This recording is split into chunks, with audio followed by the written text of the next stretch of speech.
ఒక అబ్బాయి హెడ్ మీద 3 సార్లు పొడి చేశాను.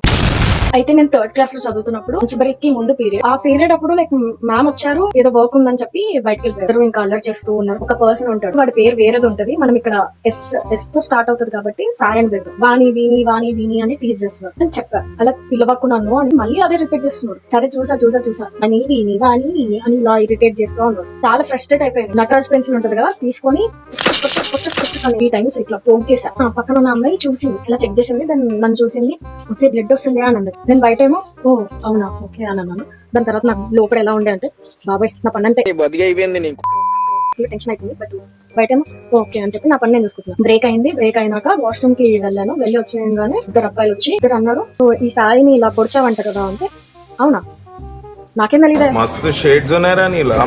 అలాగే వెళ్ళిపోయాను. ఇలా వెళ్ళిపోయి నా లంచ్ తినుకుంటా ఉన్నా. అవుట్ ఆఫ్ కంట్రోల్ చేస్తాను. ఇదంతా అయ్యింది. బట్ అన్ఫార్చునేట్లీ వాడు నా పేరు కంప్లైంట్ చేయలేదు. అక్కడ కంప్లైంట్ చేసి ఉంటే విషయం వేరే ఉంటుండే. ఎందుకంటే స్కిప్పింగ్ ది ఎడ్జెస్ ది ఉంటుంది కదా, వుడెన్ స్టిక్, దాంతో ఇచ్చి కొట్టేవాడు. And so thank you so much Sai. This is what happened. ఇంకా మరిన్ని ఇన్సిడెంట్స్ మీతో షేర్ చేసుకుంటాను. యా.